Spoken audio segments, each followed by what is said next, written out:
Good evening students. हम लोग इस क्लास में इंग्लिश पढ़ना सीखेंगे और अर्थ निकालना सीखेंगे।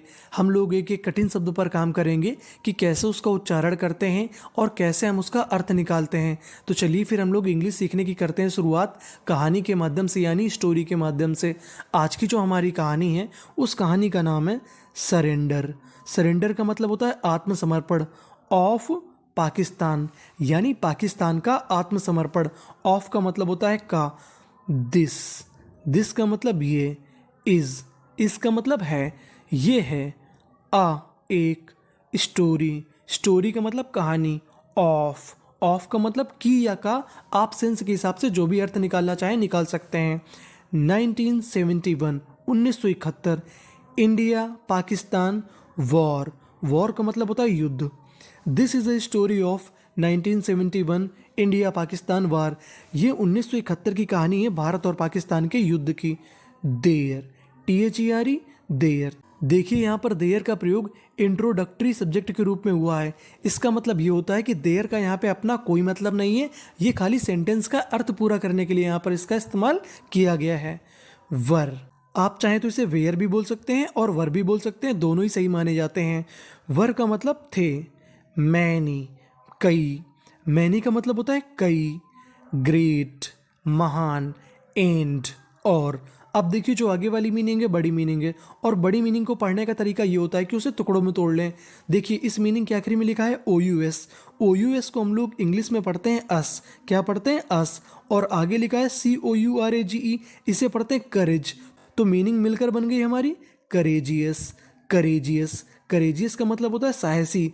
और आगे वाली जो मीनिंग है उसके बीच में लिखा है GHT को हम लोग इंग्लिश में पढ़ते हैं टा। क्या पढ़ते हैं टा। और आखिरी में ER को पढ़ते हैं अर। तो मीनिंग बन गई फाइटर्स का मतलब होता है योद्धा। इनका मतलब में। इंडियन आर्मी, भारतीय सेना में। There were many great and courageous fighters in Indian army, यानी भारतीय सेना में उस समय कई ग्रेट यानी महान, करेजियस साहसी योद्धा थे। इंडियन आर्मी, भारतीय सेना ने। डिड का मतलब होता है करना। ये वर्ब की सेकंड फॉर्म है तो यहाँ पर इसका अर्थ हो जाएगा किया। भारतीय सेना ने किया। वॉर, युद्ध की। अब देखिए जो आगे वाली मीनिंग है बड़ी मीनिंग है, इसको टुकड़ों में तोड़ लेते हैं। इस मीनिंग के आखिरी में लिखा है TION को हम लोग इंग्लिश में पढ़ते हैं शन। क्या पढ़ते हैं शन। और आगे लिखा है PRE हमारा इंग्लिश का कोड है, इसे पढ़ते हैं प्री। तो मीनिंग बन गई प्रिपरेशन का मतलब होता है तैयारी। इनका मतलब में। 6 मंथ्स, महीनों में। Indian army did war preparation in 6 months, भारतीय सेना ने युद्ध की तैयारी 6 महीनों में की। इंडिया, भारत। गॉट, हो गया। रेडी, तैयार। फॉर का मतलब होता है के लिए। द वॉर, युद्ध के लिए। India got ready for the war, Bharat युद्ध के लिए तैयार हो गया। जनरल, उस समय भारत की सेना के जो जनरल थे उनका नाम है जगजीत सिंह। जनरल जगजीत सिंह। ऑर्डर और आखिरी में ED। मैं आपको बता दूं, अगर इंग्लिश में आपको आखिरी में ED लिखा मिले तो उसे पढ़ते हैं डा। क्या पढ़ते हैं डा। तो मीनिंग बन गई ऑर्डर्ड। जगजीत सिंह ने आदेश दिया। मेजर सगत सिंह, और उस समय जो हमारे मेजर थे उनका नाम था Sagat Singh. General Jagjit Singh ordered major Sagat Singh to reach का मतलब होता है पहुंचना। मेघना रिवर, एक नदी है जिसका नाम है मेघना। रिवर का मतलब होता है नदी। मैं बता दूं आपको, जो मेघना नदी है ये भारत और बांग्लादेश के बॉर्डर में पड़ती है। सगत सिंह जो हमारे मेजर थे। मूव्ड का मतलब होता है निकल गए। टू द मेघना रिवर, यानी सगत सिंह हमारे मेघना नदी की ओर चले गए। एट द सेम टाइम, और उसी समय।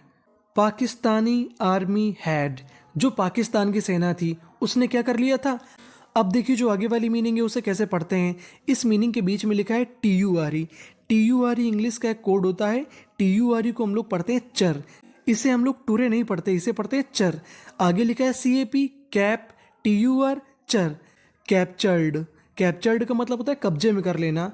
ढाका, कैपिटल ऑफ बांग्लादेश यानी बांग्लादेश की राजधानी। Pakistani army had captured Dhaka यानी पाकिस्तान की सेना ने ढाका को कैप्चर कर लिया था। सगत सिंह, जो सगत सिंह थे। वॉच्ड, वॉच्ड, अब देखिए इस मीनिंग के बीच में लिखा है TCH।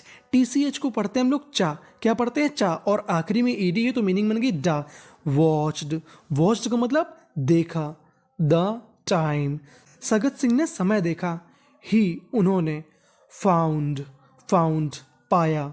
दैट, कि।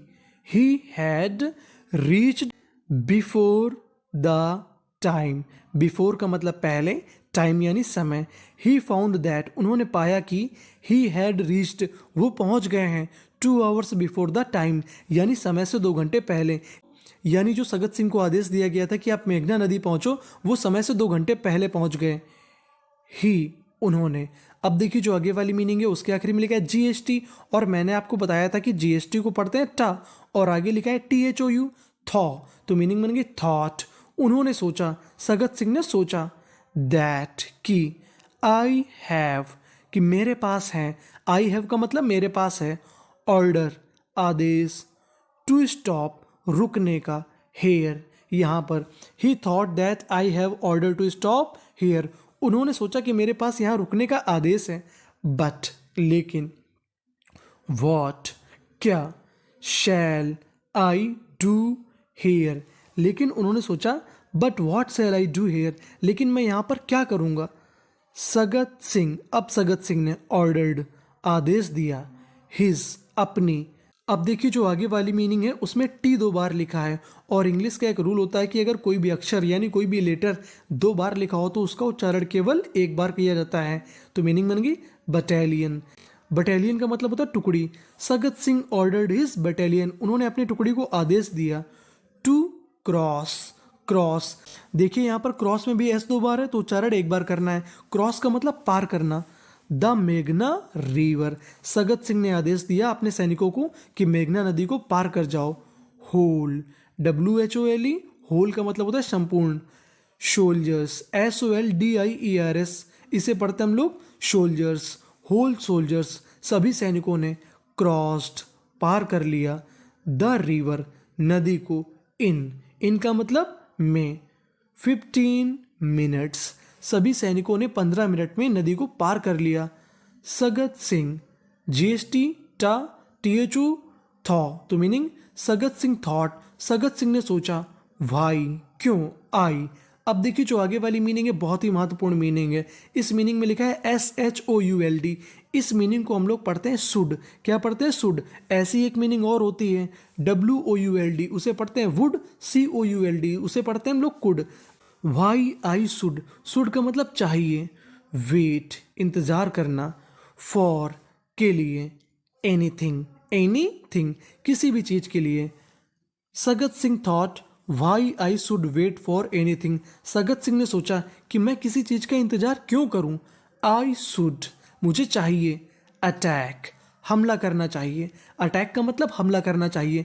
यहाँ पर अटैक में T 2 बार लिखा है, और T को हमें कितनी बार पढ़ना है, 1 बार, और आखिरी में लिखा है CK। CK को हम लोग इंग्लिश में पढ़ते हैं का। आई शुड अटैक, मुझे हमला करना चाहिए।